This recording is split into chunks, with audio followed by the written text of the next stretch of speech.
তুমি জানো, আমার আত্মীয়রা আমার জন্য একটি বিয়ের প্রস্তাব এনেছে, আর সেই ছেলেটি আমার থেকে প্রায় 21 বছরের বড়। তুমি কি আমার সাহায্য করবে? এই প্রশ্নের উত্তরটা জানা খুব দরকার।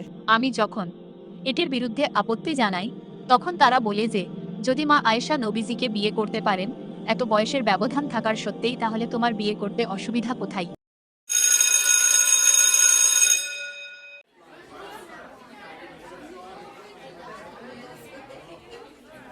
মারিয়াম, শোনো, তোমার সাথে আমার একটু কথা আছে। আমি অনেক দিন ধরে একটা প্রশ্নের উত্তর খুঁজছি।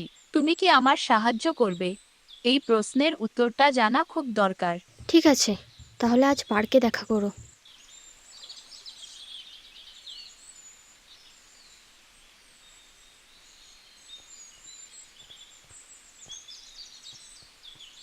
এবারে বলো, সেটা কি প্রশ্ন ছিল? মারিয়াম, আমি খুব অসুবিধায় পড়ে গেছি। তুমি জানো, আমার আত্মীয়রা আমার জন্য একটি বিয়ের প্রস্তাব এনেছে, আর সেই ছেলেটি আমার থেকে প্রায় 21 বছরের বড়। আমি যখন এটির বিরুদ্ধে আপত্তি জানাই, তখন তারা বলে যে যদি মা আয়েশা নবীজিকে বিয়ে করতে পারেন এত বয়সের ব্যবধান থাকার সত্ত্বেই, তাহলে তোমার বিয়ে করতে অসুবিধা কোথায়? আমি জানতে চাই যে নবীজি কেন 9 বছর বয়সী একটি বাচ্চাকে বিয়ে করেছিলেন। আচ্ছা, বুঝেছি। এবারে শোনো, আমরা আজ 2026 সালে আছি, কিন্তু নবীজি ছিলেন প্রায় 1400 বছর আগে। তাই কোনো ঐতিহাসিক ঘটনাকে বুঝতে হলে সেই সময়ের সামাজিক বাস্তবতা ও প্রেক্ষাপটও বুঝতে হয়। তখন শুধু আরব নয়, পৃথিবীর প্রায় সব সমাজেই বিয়ের রীতি আজকের থেকে সম্পূর্ণ ভিন্ন ছিল। সে যুগে মানুষের শারীরিক ও মানসিক পরিপক্কতা ও গড় আয়ু আজকের মতো ছিল না। এমনকি খ্রিস্টীয় 19 শতক বা তার পরেও বিশ্বের অনেক উন্নত দেশে 9 থেকে 12 বছরের বয়সে বিয়ের আইন স্বীকৃতি ছিল। তাই 1400 বছর আগের একটি ঘটনাকে আজকের 2026 সালের সামাজিক রীতি দিয়ে বিচার করা ভুল। তবে এর মানে এই নয় যে ইসলামের ন্যায় বিচার, সম্মতি ও কল্যাণের মূলনীতি বদলে যায়। এই নীতিগুলো সব যুগেই সমান গুরুত্বপূর্ণ। কিন্তু হাদিসে তো 9 বছরের কথা আছে। হ্যাঁ, সহিহ বুখারী ও সহিহ মুসলিমে এ ধরনের বর্ণনা রয়েছে। পাশাপাশি কিছু আধুনিক ইতিহাসবিদ ও গবেষক অন্যান্য ঐতিহাসিক তথ্যের ভিত্তিতে ভিন্ন মত উপস্থাপন করেছেন। তাই এই বিষয়টি নিয়ে আলোচনা করতে হলে সম্মান, সতর্কতা এবং বিশ্বস্ত সূত্রের অনুসরণ জরুরি।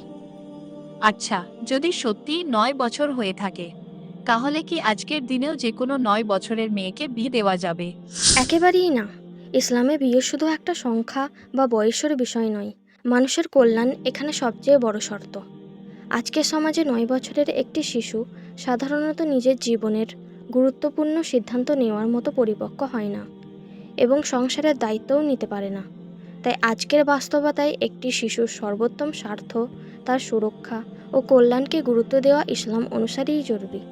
তাহলে একটি মেয়ের বিয়ের জন্য তার কি কি প্রস্তুতি থাকা দরকার? ইসলামী কোরআন ও সুন্নাহ অনুযায়ী বিয়ের জন্য শুধু বয়স নয়, আরও কিছু গভীর বিষয় গুরুত্বপূর্ণ।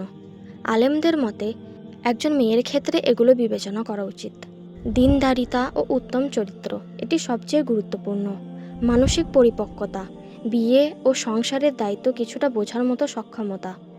নিজের স্পষ্ট সম্মতি, নবীজি বলেছেন নারীর সম্মতি ছাড়া তার বিয়ে দেওয়া যাবে না।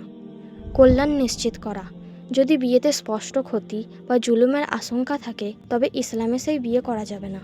ইসলামী নিয়ম যেমন অলি, অভিভাবক, সাক্ষী এবং মোহর নিশ্চিত করা। তবে মানুষ সব গুণ নিয়ে জন্মায় না।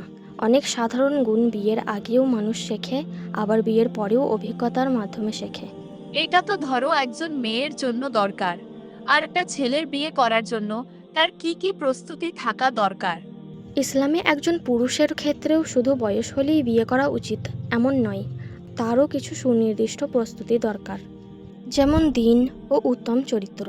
নবীজি বলেছেন, যদি এমন কেউ প্রস্তাব নিয়ে আসে যা দিন ও চরিত্রে তোমরা সন্তুষ্ট, তাহলে তার সঙ্গে বিয়ে দাও।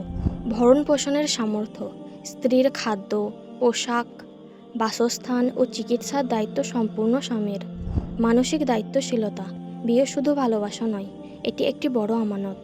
স্ত্রীকে সম্মান করা, নবীজি বলেছেন তোমাদের মধ্যে সেই ব্যক্তি উত্তম যে তার স্ত্রীর প্রতি উত্তম। ন্যায় বিচার ও দয়া। রাগের মাথায় জুলুম করা বা স্ত্রীর অধিকার নষ্ট করা ইসলামে কঠোরভাবে নিষিদ্ধ।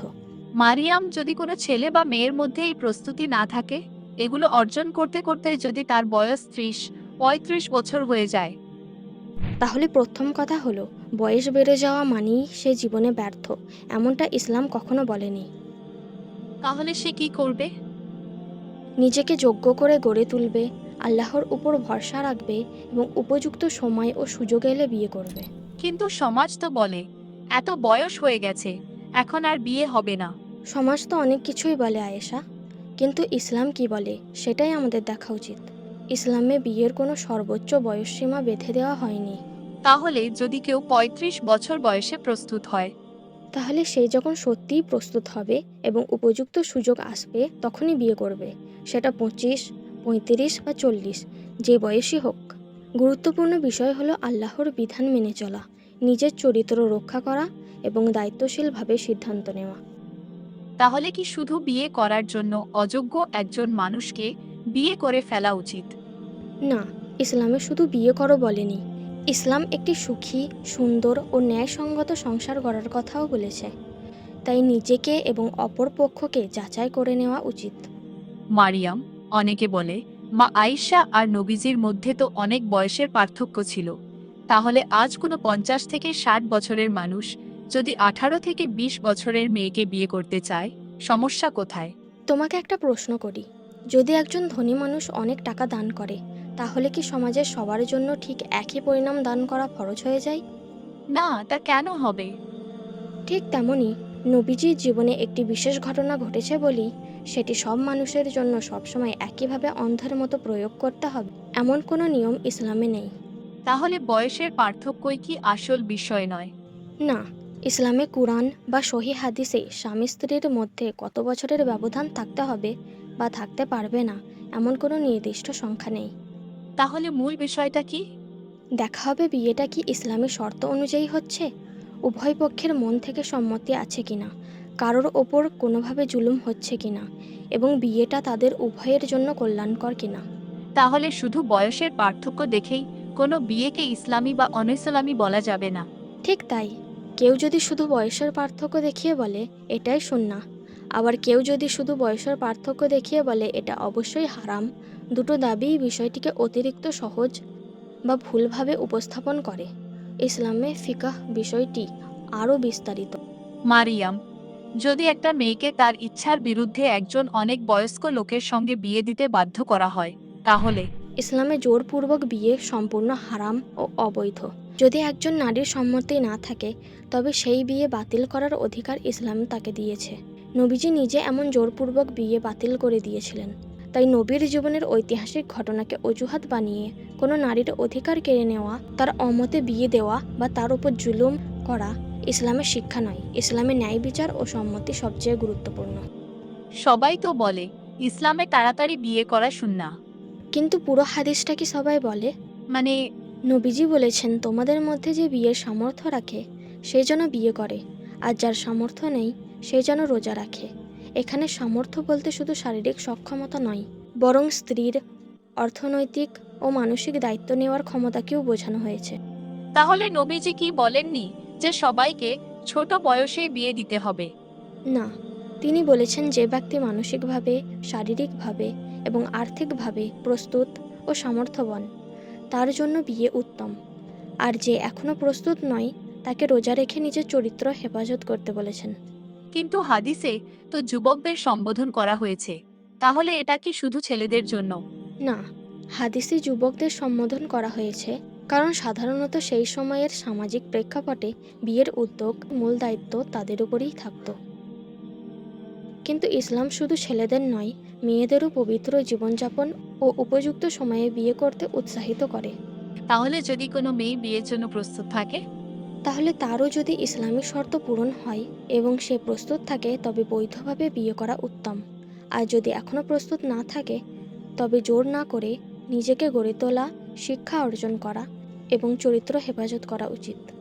তাহলে তো কেউ বলতে পারে আমি এখন খুব রাগী, মাঝে মাঝে মানুষের গায়েও হাত তুলে ফেলি, কিন্তু বিয়ের পর ঠিক হয়ে যাব। না, এটা অত্যন্ত বিপজ্জনক চিন্তা। ইসলামে একটি স্পষ্ট মূলনীতি আছে, কারোর ক্ষতি করা যাবে না, নিজেও ক্ষতিগ্রস্ত হওয়া যাবে না। ইসলাম কাউকে অন্য একজন মানুষের জীবন নিয়ে এরকম পরীক্ষা নিরীক্ষা করার অনুমতি দেয় না।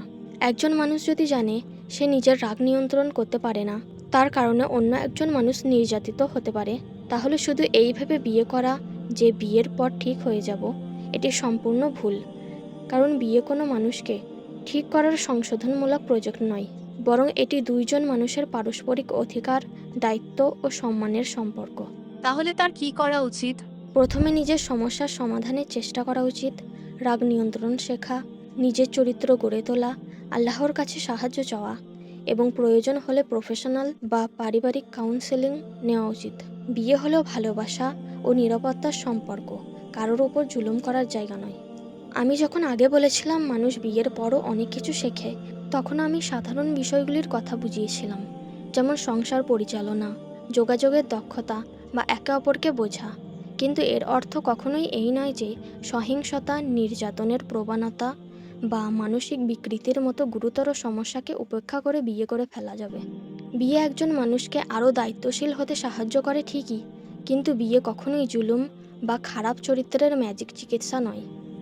আজ বুঝলাম, সোশ্যাল মিডিয়ায় 10 থেকে 20 সেকেন্ডের ছোট ছোট ক্লিপ বা বিতর্ক দেখে ইসলামকে সঠিকভাবে বিচার করা যায় না। ঠিক তাই আয়েশা, ইসলামকে গভীরভাবে জানতে হলে পুরো কুরআন, সহিহ সুন্নাহ এবং বিশ্বস্ত আলেমদের ব্যাখ্যা ও প্রেক্ষাপট জানতে হবে। আশা করছি আপনাদের এই ভিডিওটি ভালো লাগবে। ভালো লাগলে লাইক দিতে ভুলবেন না এবং দেখা হবে আপনাদের সাথে পরের ভিডিওতে। আল্লাহ হাফেজ।